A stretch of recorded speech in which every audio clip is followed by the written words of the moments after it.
The twin suns were high in the sky, burning bright over the dry golden fields of Zephora.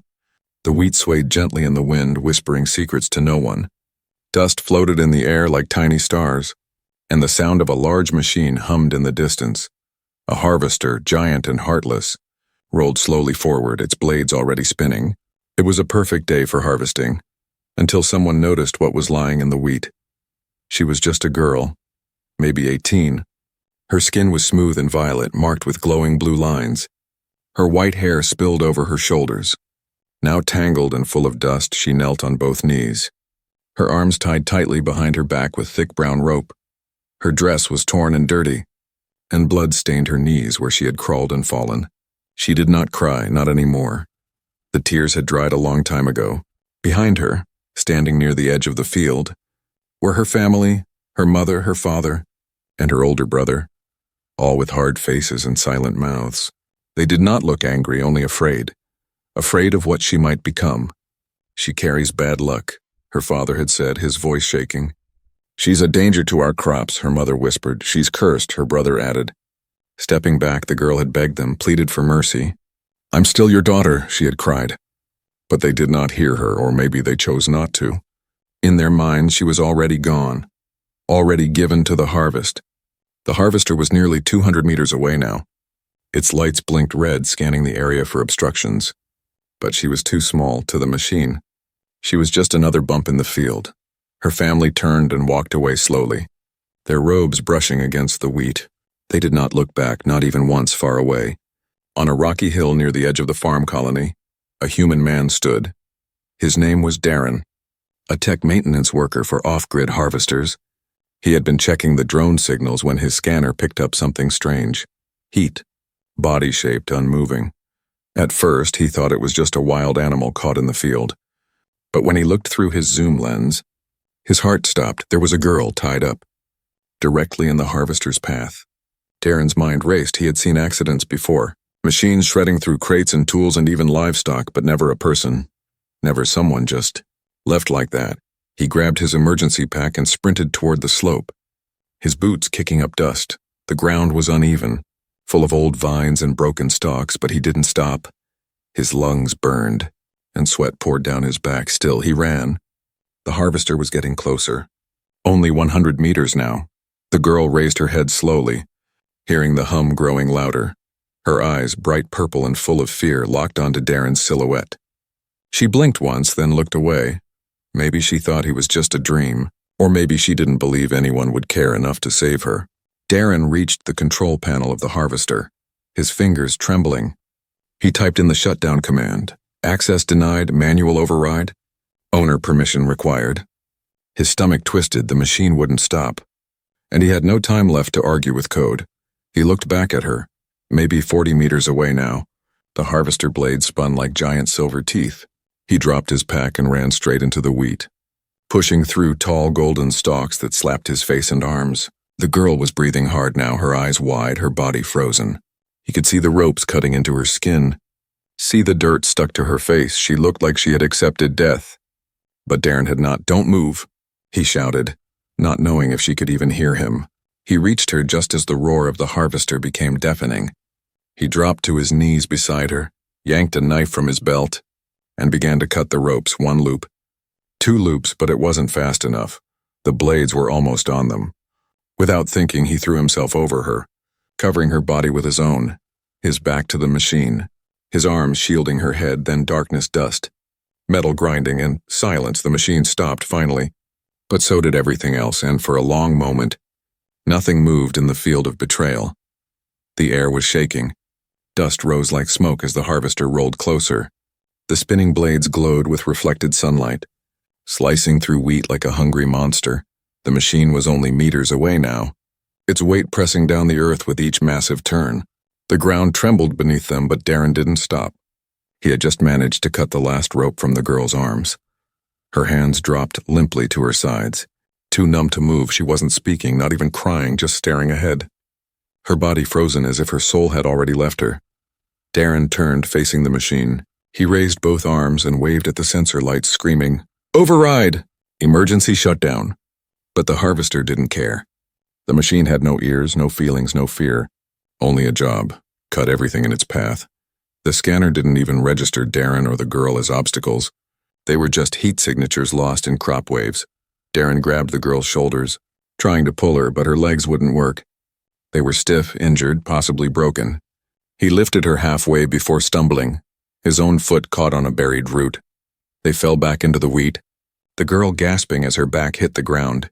The harvester loomed above, maybe 10 seconds away. The blade screeched, cutting air and grain alike. In that moment, time seemed to slow. Darren had two choices, run and live, or stay and try to shield her. He didn't think. He simply covered her with his body again, wrapping his arms around her head. His breath was ragged, his heart pounding louder than the machine. He whispered into her ear, "I won't let them kill you." The girl blinked slowly, her lip trembling. No one had ever said that to her before, not even her own blood. The first blade hit the ground just inches from Darren's foot. A loud metallic crack echoed across the field. The harvester jerked, alarm suddenly blaring from its control unit. A red light flashed across its sensor grid. Object detected, then everything stopped. The machine let out a groan and powered down, smoke rising from one of its joints. It had tried to slice through a human body and failed. Its safety systems kicked in at the last second, too late to save itself from damage. Silence fell again. The only sound now was the wind blowing gently over the wheat. Darren didn't move. He waited, his arms still around her, unsure if they were both alive or already dead. After what felt like forever, the girl shifted slightly beneath him. Her voice was soft, dry, broken. "You came back," she whispered. He nodded slowly, pressing his forehead to hers. "Yeah," he said. "I saw you, and I couldn't walk away." He rolled off her carefully, helping her sit up. The blades had stopped just 2 feet from their heads, a little more, and she would have vanished. Just another crushed thing in the field. But now she was alive, her body shook, and she tried to stand. Darren supported her weight, holding her by the waist. "We need to move," he said, looking toward the control tower on the hill. "They'll be coming to check on the machine." She looked up at him with wide eyes. "They?" she asked. Darren nodded grimly. "The Harvest Lords," he said. "And maybe your family, too." The girl's lips tightened, and she turned her face away. "They won't help," she muttered. Darren didn't argue. He had already guessed as much. They began walking slowly, her steps dragging across the ground. Darren wrapped his arm around her shoulders, guiding her between rows of broken wheat. She leaned on him, her body fragile like a dry leaf. As they moved farther from the harvester, Darren looked back. The giant machine stood still, its front blade cracked, its core smoking. But it had done one good thing. It had failed to kill her, and that failure had given her a second chance. He didn't know who she was, or why her family had left her to die. But one thing was clear, this girl mattered. She had survived something that should have ended her, and anyone who could do that might be stronger than anyone knew. Behind them, a drone camera beeped to life, hovering silently above the harvester.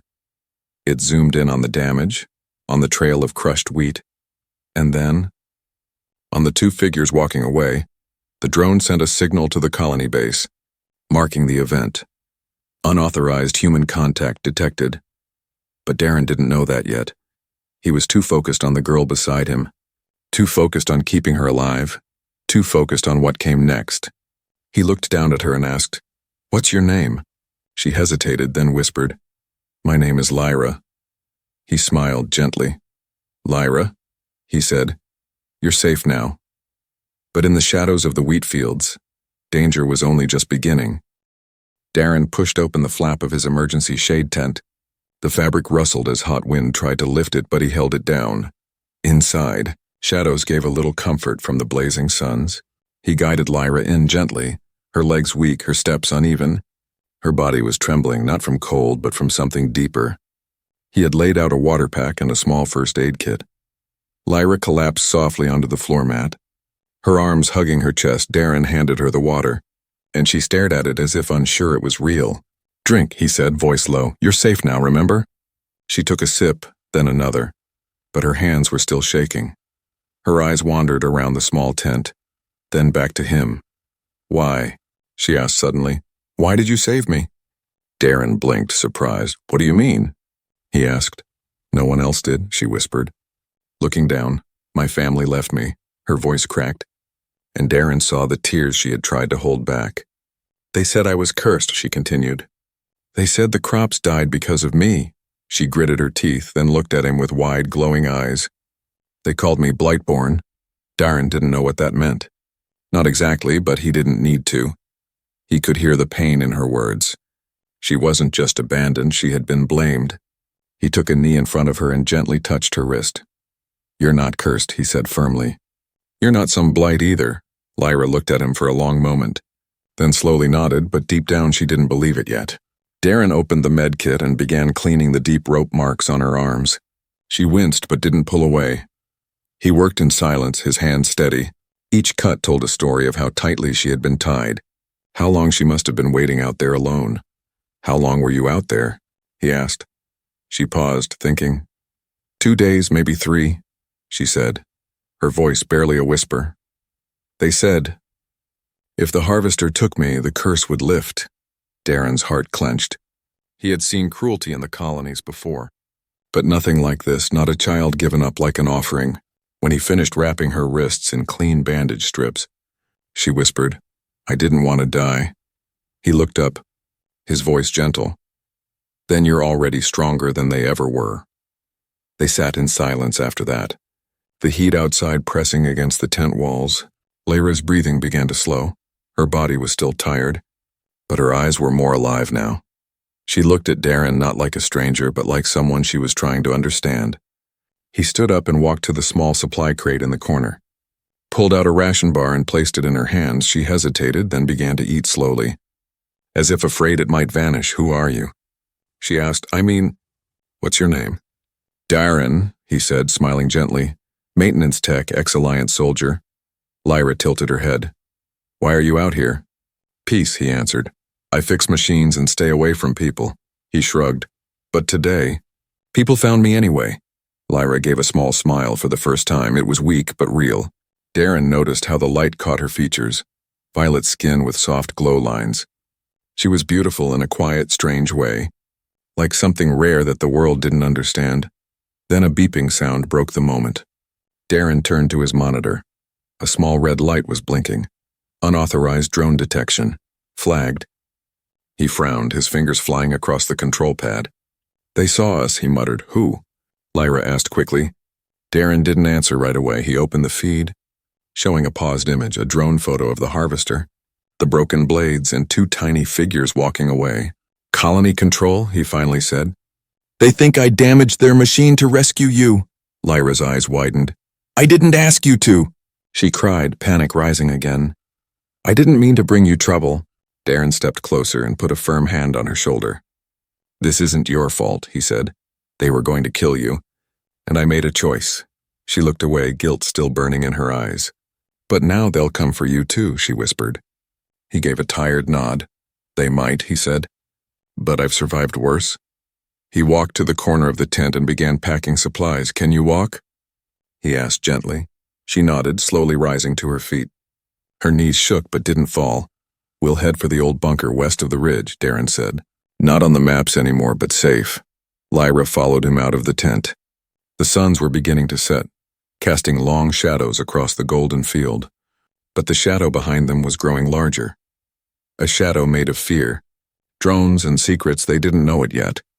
But saving Lyra wasn't the end. It was only the beginning of something much bigger. Something that would shake the colony and maybe the galaxy. The sun had started to fall behind the red hills. Long shadows stretched across the golden fields like ghost hands reaching for the past. Darren and Lyra walked carefully through tall wheat, every step crunching dry earth and broken stalks. He held a small scanner in one hand, its screen blinking slowly, guiding them west.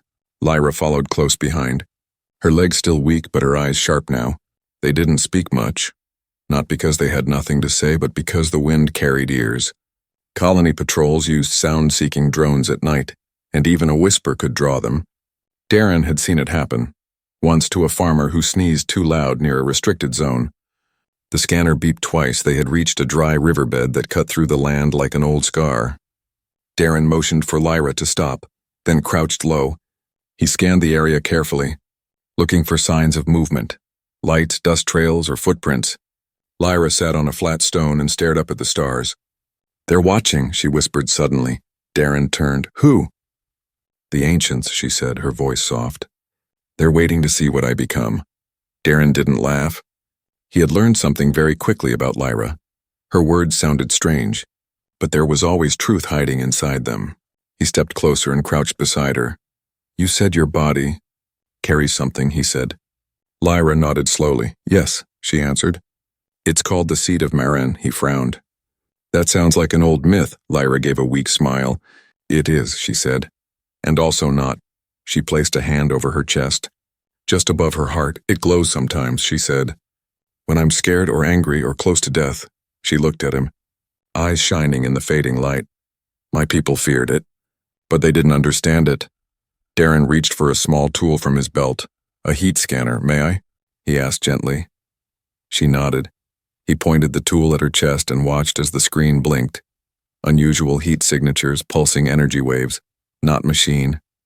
Not fire, something alive. His eyes widened. This isn't just a sickness, he muttered. This is energy, pure and focused. Lyra hugged her knees. They say it can destroy cities, she said. But I've never hurt anyone. Darren sat beside her in the dust. Maybe it's not meant to destroy, he said. Maybe it's meant to grow. She looked at him. Confused, he smiled softly. A seed doesn't explode, he explained.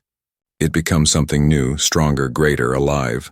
For a moment, the silence returned, only the wind moved now, carrying whispers through the broken wheat. But those whispers weren't just wind. They were voices, faint, electronic, distant. Darren's scanner began blinking again. Faster this time, someone's tracking us, he said. Rising quickly, Lyra stood too, her body tense. From the colony. No, Darren said, narrowing his eyes. Worse, tribal trackers. Lyra's face went pale. They still want me? She asked, voice shaking. Darren nodded grimly. They think you're a weapon or a curse, he said. They won't stop until you're gone. He checked the map on his device. The bunker's just beyond those rocks, he said, pointing toward a sharp ridge up ahead. If we make it there, we'll be safe for the night. They moved quickly now, keeping low. Behind them, faint red lights flickered in the darkness. Like angry eyes crawling over the land, Lyra stumbled once, but Darren caught her.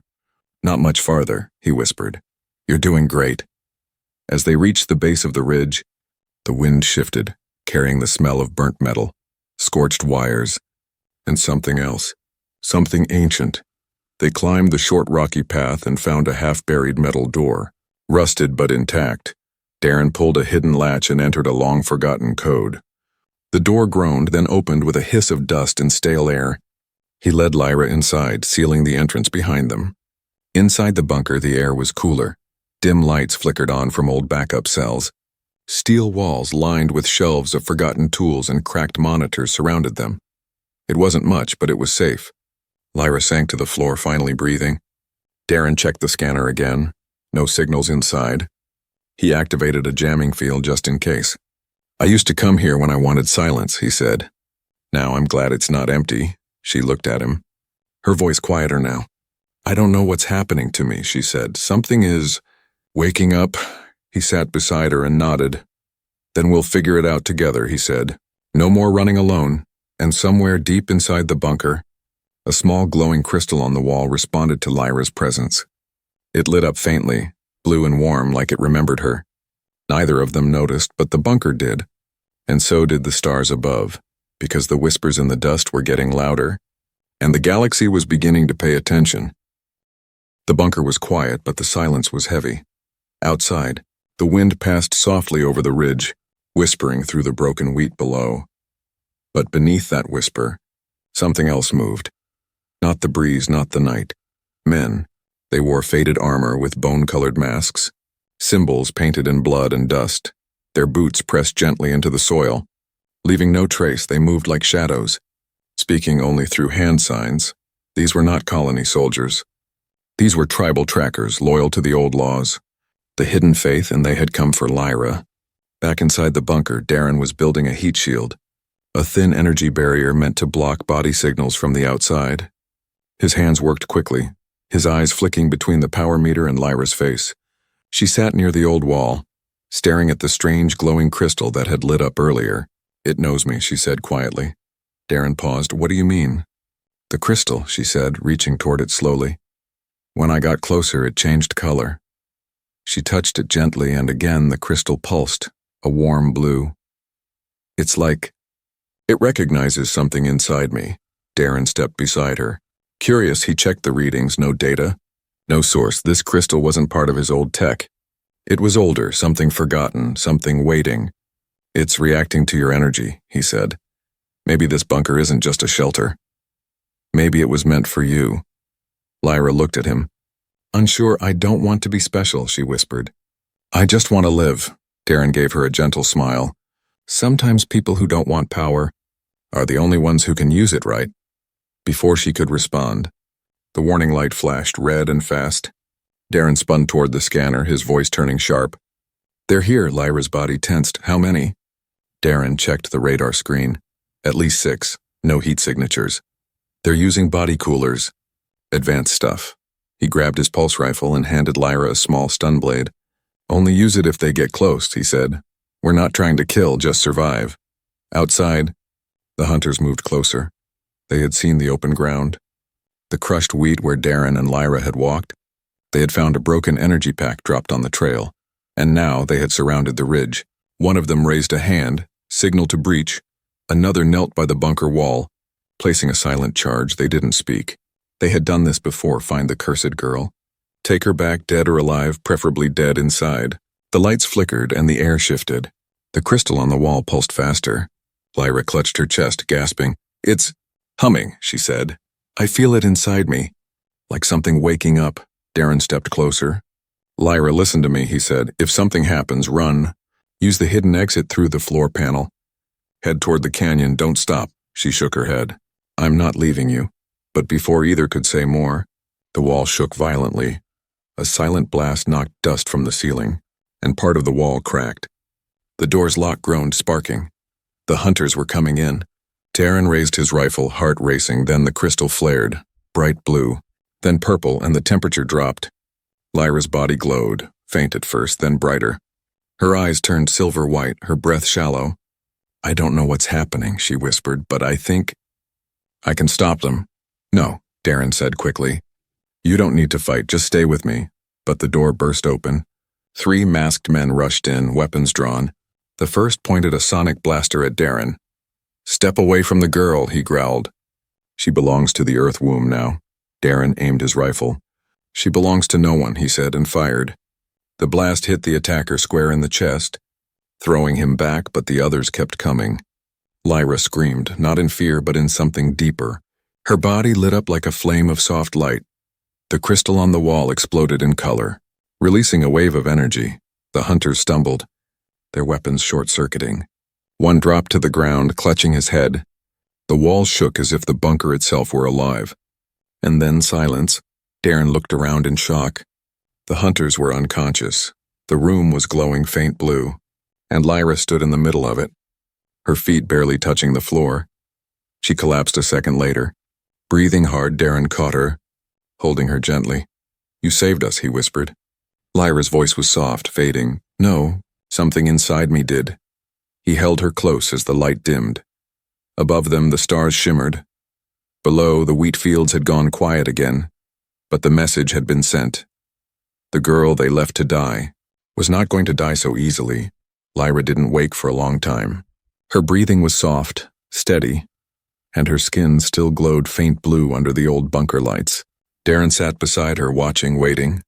His rifle rested against the wall, but his eyes were fixed only on her. He had seen war, machines, pain, and people twisted by greed, but he had never seen anything like her. The way the energy had surged from her body, wild but controlled, the way the walls had answered. It was as if the bunker had known her, or known what she carried. He stood and walked to the edge of the room, where the crystal had shattered, but instead of broken pieces, something strange had formed in its place. Small glowing roots, like veins of light, were spreading across the wall. They pulsed slowly, like a heartbeat. Darren reached toward them, and the scanner on his wrist beeped. The energy level was rising again, but gently this time. Not dangerous, but growing. Lyra stirred behind him. Letting out a small sound, he rushed back to her side. Kneeling quickly. Lyra, hey, I'm here, he said softly. Her eyes fluttered open, silver fading back to violet. "I saw something," she whispered. "A place full of light, stars. A voice calling me." She blinked hard, as if pulling herself out of a dream. "Was that real?" Darren nodded slowly. "I think whatever's inside you is waking up," he said. "And it's not just power, it's memory." Lyra sat up, holding her head. "I feel strange," she said, "like I'm not just me anymore." Darren stayed quiet, letting her speak. She looked at her hands, glowing slightly. "I feel like I'm carrying something ancient." He helped her stand, supporting her gently. "You are," he said. "But I don't think it's a weapon." She looked at him, confused. "Then what is it?" He pointed at the glowing roots on the wall. "It's life," he said. "Pure energy. Something that builds, not destroys. Your people called it a curse, but I think it's a seed." Lyra stared in silence, the truth sinking in. She hadn't been born to end things. She had been born to begin something new. Outside the bunker, the wind howled again, but this time it was louder, angrier. Darren checked the radar. "Multiple ships approaching," he said. "Colony scouts." Lyra's body tensed. "They'll take me away," she whispered. "I'll be tested, cut open, studied." Darren's jaw tightened. "No, they won't," he said firmly. He began packing supplies fast, shoving gear into his satchel. "We move now." "Before they land, but where will we go?" Lyra asked. "There's no place in the system that won't report us." Darren looked back at the glowing roots again. Then he smiled, just a little. "Maybe we stop running," he said. "Maybe we show them who you really are." Lyra's eyes widened. "You want to go public?" "Not exactly," Darren said. "But I have a friend. Lives off-world in the orbit belt, runs a truthcaster network. If we can get your story out, the real story, maybe the people will listen." Lyra thought for a moment, then nodded. "If I die in a cage, the truth dies too," she said. "But if I speak, maybe others like me will have hope." Darren admired her courage. She had nearly been crushed by harvest blades just days ago, and now she was ready to speak to the galaxy. Suddenly, a buzzing sound filled the room. The old monitor on the back wall flickered. A face appeared, grainy but recognizable. It was a woman in a high-ranking uniform, cold eyes and stiff voice. "This is Commander Varel of Colony Sector 8, she said. "You are harboring a dangerous biological threat. Surrender the girl, or we will extract her by force." The screen went black. Darren exhaled slowly. "Well, that was fast," he muttered. Lyra stepped forward. Her hands balled into fists. "I'm not a threat," she said softly. "I'm a warning and a chance." She looked at Darren. "Let's go," she said. "I'm ready." They opened the hidden exit beneath the old storage unit. A tunnel led out under the ridge. Far from drone range, Darren helped her climb down, and the tunnel sealed behind them. Outside, the world waited. But Lyra no longer felt like prey. She was something more now, something rare. Something the universe hadn't seen in a long time. A light strong enough to resist the dark. And as they moved through the dust and stars, she carried that light inside her, not as a weapon, but as a promise. Dust rose behind them as the skimmer sped across the edge of the canyon. The sky above burned orange and red. Like fire had spilled across the stars, Darren gripped the controls tightly, steering around sharp rocks and dead trees. Beside him, Lyra sat still, her hair flying in the wind, her hands glowing faintly with light she could no longer hide. They were heading toward the abandoned satellite tower, the last working comms point outside the colony's control zone. If they reached it, they could send her message to the outer systems. If they failed, she'd be taken again, maybe erased forever. Darren glanced at her. "You sure about this?" he asked. Lyra nodded slowly. "They left me in front of the blades once," she said. "I won't kneel again." They reached the tower just as warning lights appeared in the sky. 3 colony hunter ships descending fast, sharp, metallic, full of weapons. Lyra and Darren jumped from the skimmer and ran into the old control bunker beneath the tower. The room smelled like rust and forgotten time. Dust coated every screen. Wires hung from the ceiling like vines. But Darren moved fast, clearing a path to the main terminal. He connected his gear, fingers flying over the keys. "We've got one chance," he said. "One burst signal to the orbit network. After that, they'll jam us." Lyra stood in front of the camera lens. Breathing deeply, the glow on her skin was brighter now, pulsing with every heartbeat. Darren gave her a thumbs up. You're live in 3, 2, 1. Go. Lyra stepped forward. Her voice soft but clear. My name is Lyra, she said. I was born in a small farm tribe outside Sector 8. They said I carried a curse, a sickness, a danger. They left me tied in the wheat fields, in front of a harvester so I would die quietly. Her voice began to shake. But she didn't stop. A human saved me, she said. He didn't know me, but he saw I was in pain, and he chose kindness instead of fear. He helped me understand. What I carry is not death, but life. Darren watched as her signal spread. One satellite lit up, then another, a chain reaction, broadcasting her voice across the system. Behind them, the ground rumbled. The colony ships landed with loud blasts of dust and fire. Soldiers in black armor stepped out, aiming stun rifles. Shut it down, a voice barked. Hands on your heads, now! Darren raised his hand slowly, but Lyra didn't move. She turned toward the soldiers, her skin glowing with light that danced across the walls. I won't run, she said calmly. I've already been hunted. One soldier fired. The pulse bolt shot straight toward her. But it never hit. The moment the bolt touched the air around Lyra, it bent, disintegrated. Her light had formed a barrier. Not of metal or shields, but of living energy. Her eyes shimmered white, her voice echoed, not loud, but deep, full of something ancient. I don't want to fight, she said, but I will not be taken.